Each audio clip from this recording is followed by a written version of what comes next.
नमस्कार, मैं हूं आपके साथ अंकिता पाल। बुलेटिन की शुरुआत करते हैं। खबर रुड़की से है, जहां पर इकबालपुर शुगर मिल के कर्मचारियों को पिछले 7 महीने से वेतन नहीं मिलने पर कर्मचारियों ने भगवानपुर विधायक ममता राकेश के नेतृत्व में जिला अधिकारी से मुलाकात की है और जल्द ही भुगतान करने की मांग भी की है। कर्मचारियों का भी आरोप है कि मिल प्रबंधन से कई बार शिकायत के बावजूद भी उनकी समस्याएं नहीं मानी गई हैं। वहीं विधायक ने भी कहा कि जिला अधिकारी ने 1 हफ्ते का समय दिया है, यदि इसके बाद भी कर्मचारियों का वेतन नहीं दिया जाता है तो उसके बाद उग्र आंदोलन करने को मजबूर होंगे।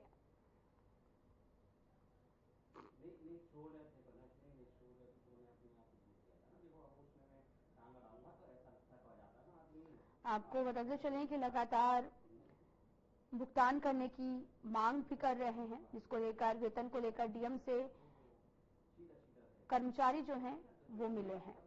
वेतन को लेकर यहां पर ज्ञापन सौंपा गया और साथ ही 7 महीने से अभी तक इन्हें वेतन नहीं मिला, जिससे घर चलाने में काफी दिक्कतों का सामना करना पड़ रहा। तो वहीं आक्रोशित कर्मचारियों ने पहुंचकर आपको बताते चलें कि विरोध प्रदर्शन किया और जल्द भुगतान करने की मांग भी की है।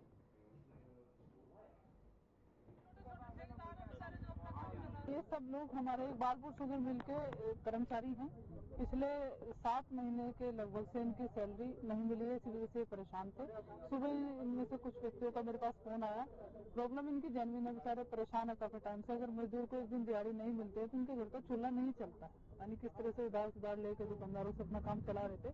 तो मुझे सूचना मिली, मैंने जिलाधिकारी महोदय से वार्ता की। पता चला कि जिलाधिकारी महोदय आज नगर निगम रुड़की में तहसील दिवस के कार्यक्रम में है। डीएम साहब ने आश्वासन दिया। हमें दिक्कत है, हमारी 7 महीने से कर्मचारियों की सैलरी नहीं मिली और 3 साल से हमारे ड्यू नहीं मिले। घर में हाहाकार फैली हुई है सभी कर्मचारियों के, क्योंकि इतने बड़े अमीर आदमी तो है नहीं, तो होते तो नौकरी क्यों करते।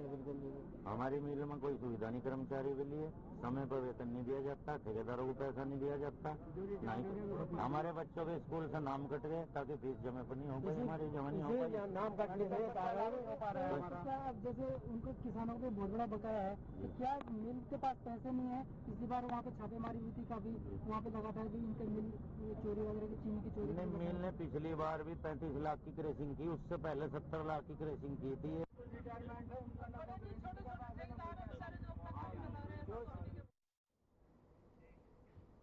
त्योहारों के सीजन को लेकर मिलावटखोरों से निपटने के लिए खाद्य सुरक्षा विभाग और पुलिस अलर्ट हो गई है। त्योहारों के मद्देनजर खाद्य सुरक्षा विभाग और कलियर थाना पुलिस ने भी मिलावटी पनीर की शिकायत के आधार पर क्षेत्र में एक दुकान पर छापेमारी की। इस दौरान टीम ने 10 कुंटल पनीर भी बरामद किया, जिसके बाद में खाद्य सुरक्षा विभाग की टीम ने पनीर के सैंपल भरकर लैब के लिए भेज दिए हैं। साफ सफाई पर विशेष ध्यान देने की कड़ी चेतावनी भी दी है।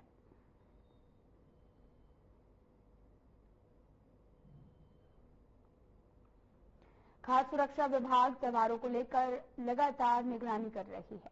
भारी मात्रा में मिलावटी पनीर भी बरामद किया गया है। दरअसल त्योहारी सीजन नजदीक है, जिसको लेकर मिलावटखोर भी जो हैं वो एक्टिव नजर आ रहे हैं, जिसको लेकर प्रशासन अलर्ट है, खाद्य विभाग अलर्ट है, जिसको लेकर तमाम तरह के दिशा निर्देश दिए जा रहे। लगातार छापेमारी भी की जा रही। खाद्य सुरक्षा विभाग ने छापेमारी कर भारी मात्रा में मिलावटी पनीर बरामद किया है।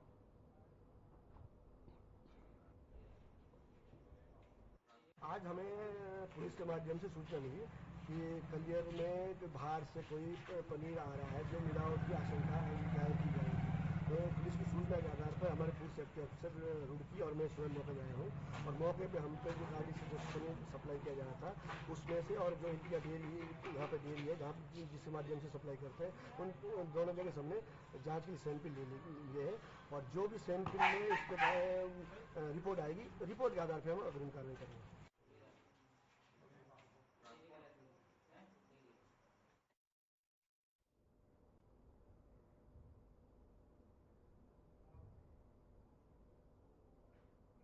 रुड़की के लंडोरा क्षेत्र में नियम और कानून को ताक पर रखकर गन्ना कोयलू स्वामी गुड़ पकाने के लिए भट्टी में कूड़ा और साथ ही खराब कपड़ा जलाकर पर्यावरण को दूषित करने में लगे हुए हैं, जिन्हें पॉल्यूशन विभाग और साथ ही तहसील प्रशासन का कोई खौफ नजर नहीं आ रहा। साथ ही आपको ये भी बता दें कि रुड़की के लंडोरा में गन्ना कोयलू पर बड़ी तादाद में कचरा और कूड़ा भी जलाया जा रहा है। इसको लेकर क्षेत्र निवासियों में जो है वो भारी रोष है। लोगों का कहना है कि उनको इस कुएं से धुएं से जो है वो काफी ज्यादा दिक्कतों का सामना करना पड़ रहा है। मामले को लेकर लोगों ने प्रशासन से कार्रवाई की मांग की है।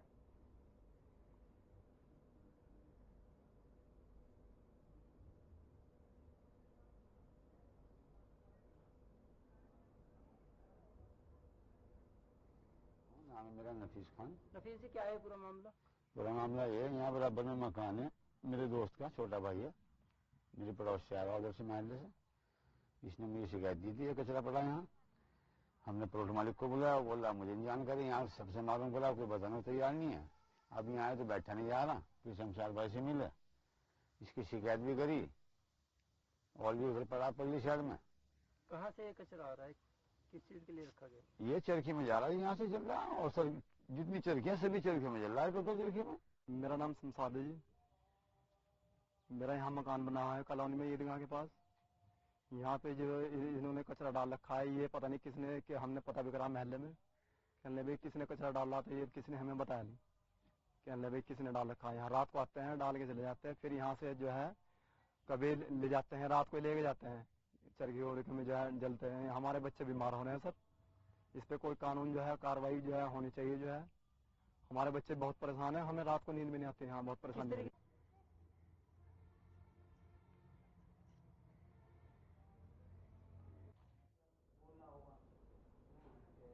अल्मोड़ा जेल में बंद अंडरवर्ल्ड डॉन प्रकाश पांडे उर्फ पीपी को पंचदश नाम जूना अखाड़ा ने जांच कमेटी की रिपोर्ट के बाद में अखाड़े से बर्खास्त कर दिया है।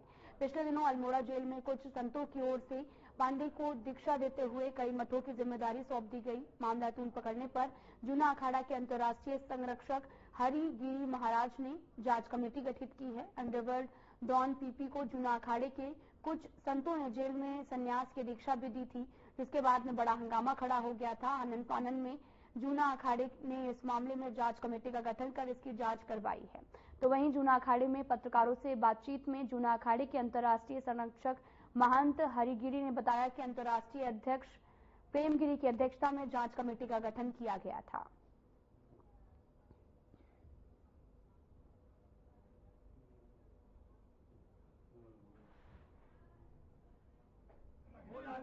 उनको पूरी तरह से अखाड़े से बाहर कर दिया गया है, समझ गए? पूरे अखाड़े के तरफ से पूरा बाहर कर दिया गया, कोई उनका लेना देन समझी से समाप्त कर दिया। तो अखाड़े के कुछ संत उसमें शामिल थे, उनके खिलाफ कोई कार्रवाई? ऐसा है कि जो उसमें दशनामी कम थे, फर्जी वाले ज्यादा थे। हमारा बहुत बोलना ठीक नहीं है। आजकल जोड़ने का समय तोड़ने का नहीं है, समझ गए आप? तो कटो बटने वाली बात मत करो, जोड़ने की बात करो।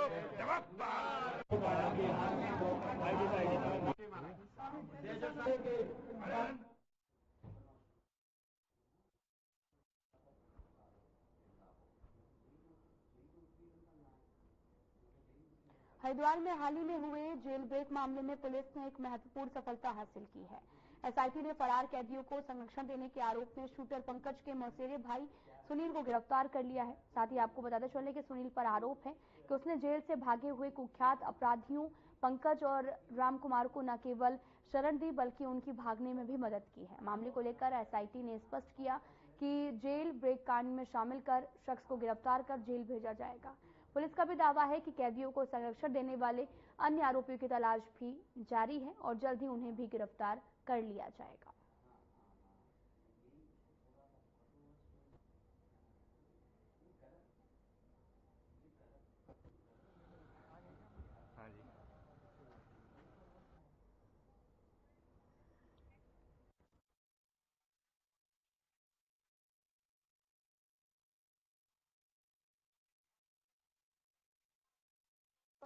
बड़ी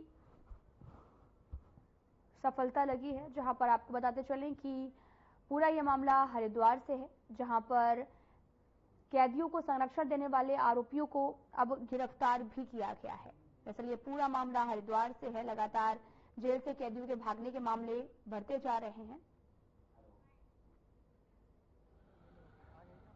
11 तारीख को जिला कारागार रोशनाबाद से फरार 2 अभियुक्त पंकज और रामकुमार, इनको प्रश्रय देने और इनको यहां से पलायन करने के जुर्म में आज सुनील पुत्र बालेश, जिनके द्वारा इनको एक पैसा भी दिया गया, साथ में इनको जो कपड़े वगैरह भी मुहैया कराए गए थे और उनको यहाँ से पलायन करने में, इनको यहाँ से बाहर भेजने में इनकी हेल्प भी की गई थी। यह जानते हुए कि ये अभी जेल से फरार हैं और पुलिस को इनकी तलाश है, इसके बावजूद इनके द्वारा ये जो कृत्य है, इस पर आज इनको न्याय की रक्षा में जेल भेजा जा रहा है। अरे आप इस भैया को भी ले लो। हाँ जी। खबर हरिद्वार से है, जहां पर सिलेंडर रिसाव के कारण आग लग गई है। आग लगने से 2 बच्चे और एक महिला घायल हो गए। घटना के तुरंत बाद पड़ोसियों ने इसकी सूचना पुलिस को दी, जिसके बाद पुलिस मौके पर पहुंची। घायलों को अस्पताल भेजा गया। मौके पर पहुंची फायर ब्रिगेड की टीम ने आग पर काबू पाया है, परंतु आग से काफी ज्यादा नुकसान हुआ है।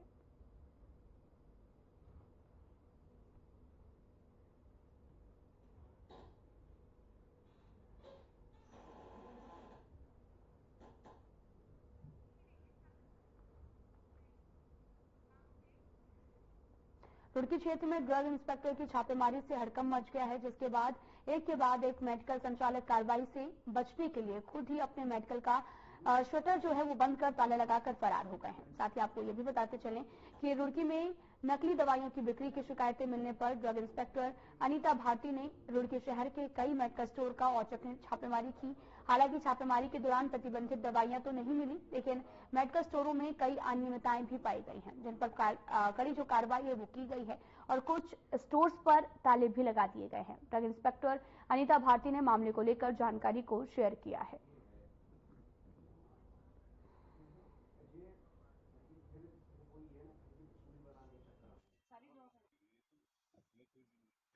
हाँ, मुझे आज जो है कुछ गंगनहर की कुछ मेडिकल स्टोर थे और कुछ इमली खेड़ा के आसपास के कुछ शिकायतें मिल रही थी कि यहाँ पर दवाइयों की जो है गलत तरीके से उनका मिसयूज किया जा रहा है।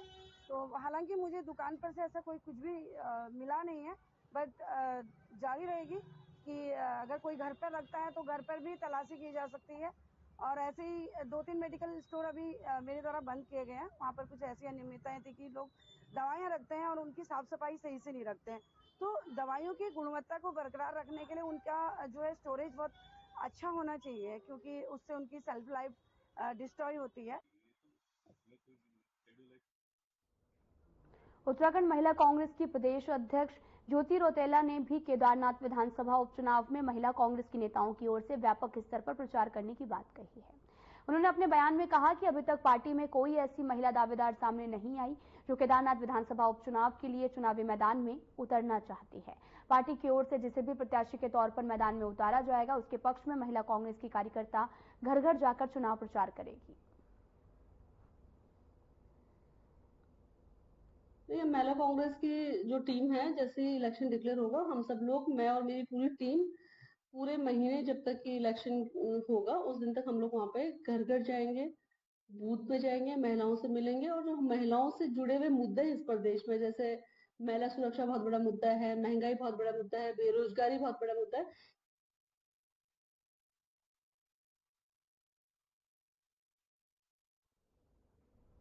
लंबे समय से केदारनाथ उपचुनाव को लेकर सियासी मंथन चल रहा था, लेकिन अब चुनाव आयोग ने केदारनाथ उपचुनाव को लेकर तारीखों का भी ऐलान कर दिया है।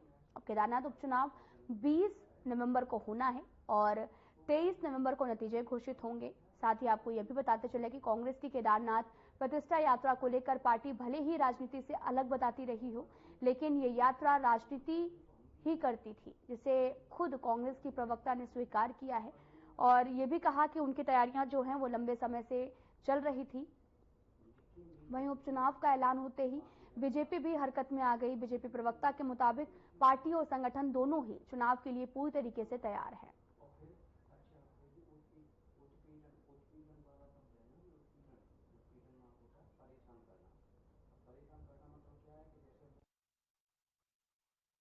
तो चुनाव की पूरी तैयारी भारतीय जनता पार्टी की है और तमाम सभी कार्यकर्ता आज केदारनाथ की सीट पर लगा है। तमाम हमारा सदस्यता अभियान चल रहा है और बाकी और चीजें, हमारा संगठन वहां काम कर रहा है। बूथ कमेटियां हमारी वहां तैयार है। तो केदारनाथ सीट को जीतने के लिए तमाम पूरी जो संगठन की तरफ से जो कार्य किए जा रहे हैं, मुझे लगता है कि बहुत ही बेहतर, और माननीय प्रदेश अध्यक्ष महेंद्र भट्ट जी के नेतृत्व में वहां पर कार्य किए जा रहे हैं और सरकार भी वहां पर बहुत अच्छे तरीके से ऐतिहासिक निर्णय लेने का काम करे। और केदार घाटी को बहुत लंबे समय से हमें इस घड़ी का इंतजार था। वो केदारनाथ उपचुनाव की तिथियों की घोषणा हो चुकी है और हमारी तैयारी तो आज नहीं, कई महीनों से चल रही है। आपने देखा कि किस तरह की वृहद प्रतिष्ठा रक्षा यात्रा केदारनाथ के संबंध में माननीय अध्यक्ष जी के नेतृत्व में निकाली गई और अभूतपूर्व स्नेह और आशीर्वाद हमें स्थानीय जनता का उसमें प्राप्त हुआ। हमने वहां का माहौल देखा, माहौल कांग्रेस के अनुकूल था और अभी भी है। और अब जो ऑब्जर्वर हमारे पार्टी के द्वारा नियुक्त किए गए हैं, बहुत ही अनुभवी चेहरे हैं, ऊर्जावान और युवा चेहरे हैं।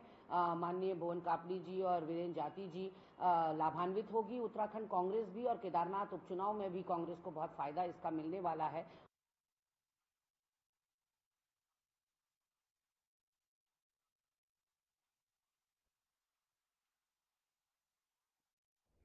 कांग्रेस जहां एक और बीजेपी पर केदारनाथ की उपेक्षा का आरोप लगा रही, तो वहीं पूर्व सीएम तीरथ सिंह रावत का भी कहना है कि कांग्रेस ने हमेशा से ही तुष्टीकरण की राजनीति की है। 58 साल देश को सांप्रदायिक रूप से बांटा गया। और साथ ही रावत ने यह भी कहा, आरोप लगाते हुए, कि कांग्रेस को हमेशा से ही अपने वोट बैंक की चिंता रही है और इसलिए कांग्रेस ने देश के गरीब वर्ग को कभी पढ़ने नहीं दिया, जिससे हमारा देश पिछड़ा हुआ है।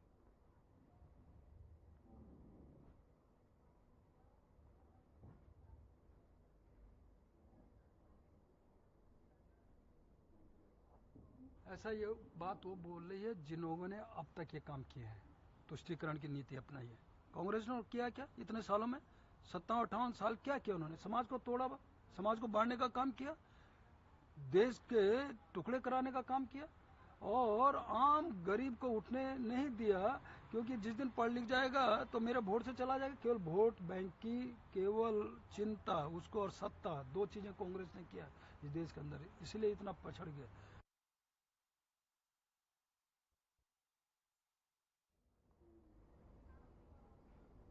जसपुर में उमा दत्त रणमंचन रामलीला कमेटी जटवारा मंच पर प्रोग्राम में निपेंद्र डांस एकेडमी के बच्चों ने अपनी प्रतिभा दिखाई है, जिसमें 10 साल के बच्चे स्पर्श कुमार ने गिटार में जय गणेश आरती धुन के साथ कौन कहता है कि भगवान आते नहीं गीत गाकर रामलीला परिसर में बैठी जनता का मन मोह लिया। नन्हे बच्चे की कलाकारी पर लोगों ने तालियां भी बजाई और अभिवादन किया। वहीं रामलीला कमेटी कार्यकारी अध्यक्ष सौरभ गर्ग ने पुष्पमाला और अंग वस्त्र पहनाकर स्वागत कर लंबी उम्र की कामना की और साथ ही कार्यक्रम में आए सभी बच्चों को सम्मानित किया है। साथ ही बच्चों के अभिभावकों का भी धन्यवाद करते हुए जसपुर क्षेत्र की प्रतिभाओं की सराहना की है।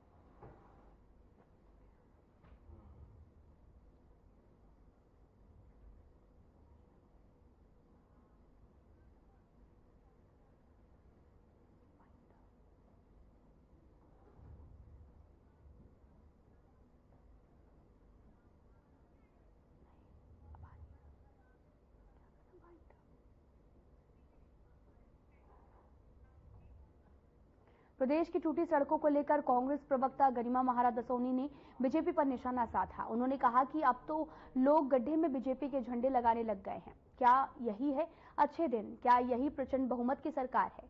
इसके साथ ही उन्होंने ये भी कहा कि सरकार कई बार सड़कों के गड्ढों को भरने की डेडलाइन दे चुकी है, लेकिन वो अभी भी पूरी नहीं हुई है। तो वहीं कांग्रेस के बयान पर बीजेपी प्रदेश प्रवक्ता ने भी कहा कि अगर कहीं कोई कमी रह गई हो तो उन अधिकारियों को फिर से अल्टीमेटम दिया जाएगा।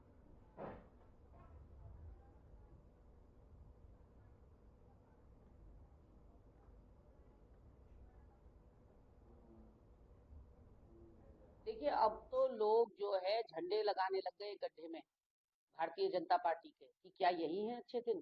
क्या यही है प्रचंड बहुमत और डबल इंजन की सरकार? जो गड्ढे में सड़कें हैं या सड़कों में गड्ढे, यही समझ में नहीं आ रहा है। और मुख्यमंत्री जी की कही हुई बात तो ब्रह्मवाक्य होनी चाहिए, उसके बाद तो कोई इफ एंड बट की कोई गुंजाइश नहीं होनी चाहिए। लेकिन ऐसा लग रहा है कि मुख्यमंत्री के आदेशों को जलेबी की तरह सचिवालय और विधानसभा में घुमाया जा रहा है और एक कान से सुनकर दूसरे कान से अधिकारी निकाल दे रहे हैं, जब मुख्यमंत्री की घोषणाओं को गंभीरता से नहीं लिया जा रहा है।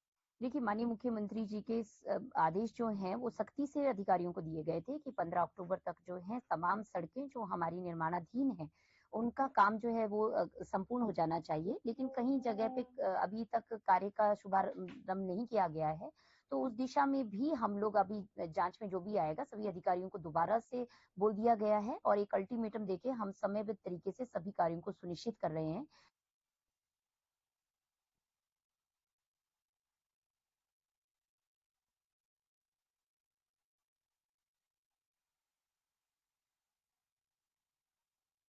पर एक काश्तकार किसानों के लिए प्रेरणा है। उन्होंने मुख्यमंत्री योजना से लाभ लेकर अपनी आजीविका को कृषि क्षेत्र चुना और सब्जी उत्पादन का कार्य प्रारंभ किया। 1 से 2 सालों में सब्जी उत्पादन को अपनी आय का प्रमुख जरिया बना लिया है और इन्होंने अपनी 20 नाली भूमि में कई तरह की सब्जियों का उत्पादन प्रारंभ किया। साथ ही सरकार की योजना के अंतर्गत विभाग की सहायता से 80% सब्सिडी पर पॉली हाउस स्थापित कर बेमौसमी सब्जियों का उत्पादन भी इनके द्वारा किया जा रहा है।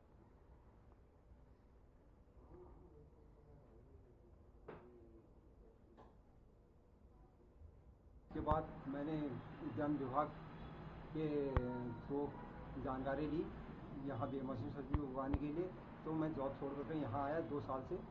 शुरू में मेरी आमदनी 1 से 1.5 लाख रुपए थी, अब जो बढ़ कर के 3.5 से करीब 4 लाख के आसपास है वार्षिक। इसमें मैंने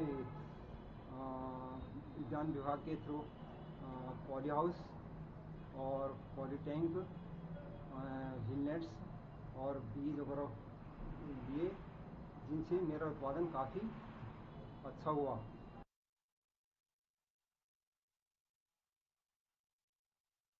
पौड़ी में नाबालिग बच्ची को शौचालय में बंद कर उसके साथ छेड़छाड़ का मामला सामने आया, जिसके बाद पीड़िता के पिता की तहरीर पर राजस्व पुलिस ने पोस्को की धारा में मुकदमा दर्ज कर आरोपी युवक को गिरफ्तार किया है। और नायब तहसीलदार पौड़ी संजय नेगी ने बताया कि आरोपी के खिलाफ छेड़छाड़ पोस्को की धाराओं में मुकदमा दर्ज कर आरोपी को गिरफ्तार भी कर लिया गया है और साथ ही पूरे मामले की जांच भी की जा रही है।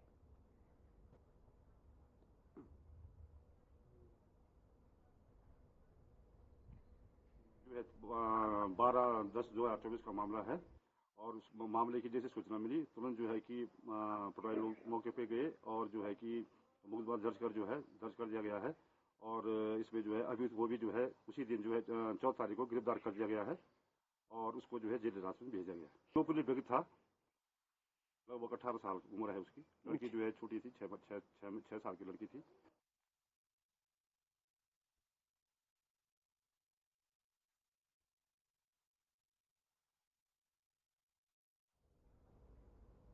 फायर सीजन के दौरान उत्तराखंड में हुई भीषण वन अग्नि का दौर दोबारा देखने को न मिले, इसके लिए भी वन विभाग ने वन अग्नि के मुख्य मामले को लेकर और कारणों से बीच में एक चीड़ पिरूल को जमा करना शुरू कर दिया है। इस बात को लेकर वन विभाग के हॉफ डॉक्टर धनंजय मोहन ने कहा कि हमारी 5 यूनिट चीड़ पिरूल को इकट्ठा करने में कार्यरत है। हमारा प्रयास है कि यहाँ संख्या बढ़े ताकि प्रदूषण पर नियंत्रण भी हो सके। साथ ही उन्होंने कहा कि हम वन अग्नि की सूचना के लिए मोबाइल ऐप बना रहे हैं, जिसकी टेस्टिंग अक्टूबर के अंत तक शुरू हो जाएगी।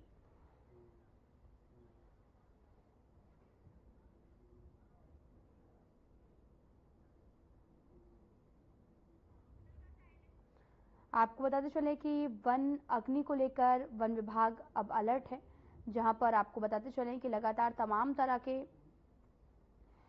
प्रयास जो हैं वो किए जा रहे हैं। वन अग्नि को लेकर वन विभाग अलर्ट नजर आ रहा है, जहां पर आपको बताते चलें कि हाल ही में वन अग्नि की घटना हुई थी, जिसको लेकर काफी ज्यादा कड़ी मशक्कत के बाद वन अग्नि पर काबू पाया गया था, जिसको लेकर अब वन विभाग भी अलर्ट है और लगातार तमाम तरह के यहाँ पर प्रयास भी किए जा रहे हैं ताकि वन अग्नि की घटनाओं को कम किया जा सके और चीड़ की पत्तियों को अब इकट्ठा भी किया जा रहा है। साथ ही सूचना के लिए मोबाइल ऐप को भी जारी किया गया है कि मोबाइल ऐप डाउनलोड करने के बाद में उस पे सूचना जो है वो दे सकते हैं। देखिए, हमारी कोशिश ये है कि ऑलरेडी हमारी 5 यूनिट्स चीड़ पिरूल की फंक्शनल हैं। इस संख्या को और बढ़ाने के लिए हम कदम उठा रहे हैं कि और भी इस तरह के यूनिट्स लगें जिसमें चीड़ पिरूल को कंज्यूम किया जा सके और प्रदूषण को भी कम किया जा सके इसके माध्यम से, इसके ब्रिकेट्स बना के।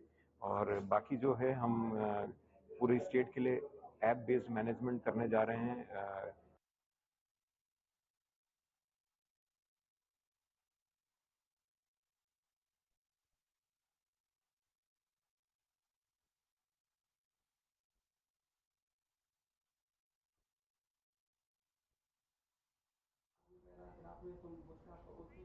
फिलहाल बुलेटिन में इतना ही। नमस्कार।